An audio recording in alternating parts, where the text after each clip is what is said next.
With Hollow Knight Silksong less than 3 days away, I needed to make peace with the fact that one of my favorite games is about to fade into the past. To celebrate what Hollow Knight means to me, I'm going to run through everything I still think is brilliant about it. Oh yeah, and welcome to Controller Culture, where we break down the games that shape the way we play. Right off the bat, the game just drops you in. A cryptic poem, a short cinematic, and you're alone in a strange world. That sense of isolation before you reach Dirtmouth stuck with me for ages. There's no hand-holding, no tutorial overload. It trusts you to figure things out on your own. It's something that made the game unique. When you finally find Dirtmouth, ignore Elderbug for a few seconds, then you talk to him. The disappointment on his face is priceless. Little touches like that gave NPCs real personality in my playthroughs. If you head east from the Forgotten Crossroads, you stumble on the Temple of the Black Egg. They literally put the final boss in the starting area. That kind of bold design stuck with me. I appreciated tiny comforts too. Falling asleep on benches, saving grubs, Mila's singing, and the quiet comfort of Conifer's hum as you make progress. Those small cues made exploration feel very meaningful. The False Knight, being an optional boss in the early game, was a puzzle for me at first. It kicked off my obsession with piecing the lore together. Why was he there? Like, did we really need to defeat him? That curiosity kept me hooked. I only discovered Gruzmother after Dung Defender on my first run, so I ended up playing through a huge chunk of the game without meeting Sly or Salubra. Those surprises were great, especially when you realize other players probably met them within their first few hours. Greenpath, the music, the enemies, the whole atmosphere while chasing Hornet. That sequence is unforgettable. Mid-chase, you meet Zoth the Mighty, stuck in the Vengefly King's pincers. His arrogance after every encounter cracked me up. The Hornet Protector fight at Lake of Un tricks you into underestimating the Sentinel fight later. It's a nice bait and switch.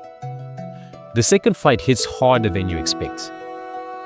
I didn't enjoy dying, but I respected how death mattered. Losing all your Geo and hunting your shade made mistakes sting and made going into dangerous areas without preparing actually risky. That tension felt purposeful. Fungal Wastes introduced my favorite tool and the best boss, the Mantis Claws and the Mantis Lords.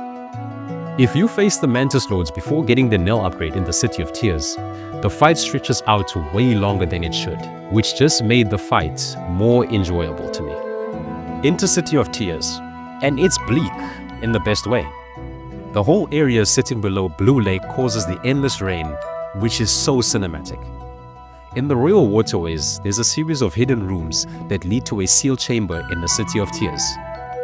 And inside that sealed chamber, you will find Eternal Immolitia, a bug cast out by her peers who delights in the infection they brought upon themselves. It's grim, but it adds the layers when you realize how close she came to the same fate.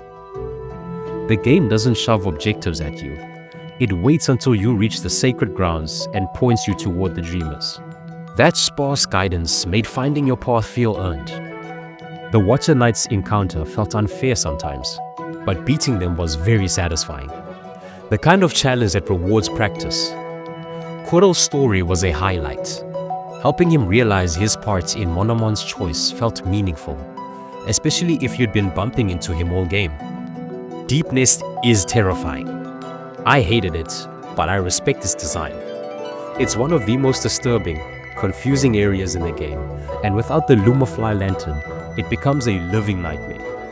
Deep Nest also hides Hera the Beast, the third Dreamer, and Hornet's mother. There's no boss guarding her, which sent me off on another lore hunt. And because of this, I had even more questions to spark my curiosity. There are so many smaller moments I kept coming back to. Juggling enemy heads in Deep Nest, finding and beating the Traitor Lord, returning to the Mantis Lords, and noticing a throne smashed which belonged to the Traitor Lord. Beating Hornet the second time, earning the King's brand, reaching the birthplace, meeting the White Lady, entering the White Palace, getting the King's Soul, and finally the Void Heart. Those late game beats felt cinematic, like everything was building toward a real ending. The Hollow Knight fight itself is less about mechanical difficulty and more of a display of the infection's horror. Making him a showcase rather than an extreme difficulty spike was the right call. Dream nailing him off the Hornet brings him low, then facing the true final boss, the Radiance. A real true challenge which gave the ending the atmosphere and weight it deserved. Above everything, what I admired most is how the community and the game stayed mostly free from toxicity. So many modern releases come wrapped in negativity, overpriced launches, unfinished promises. Hollow Knight felt like something made with care, and the goodwill around it really mattered. And Hollow Knight made me smile more than I expected a game could. If you made it to the end, please like and subscribe. It keeps us here at Controller Culture going. And as always, thanks for watching.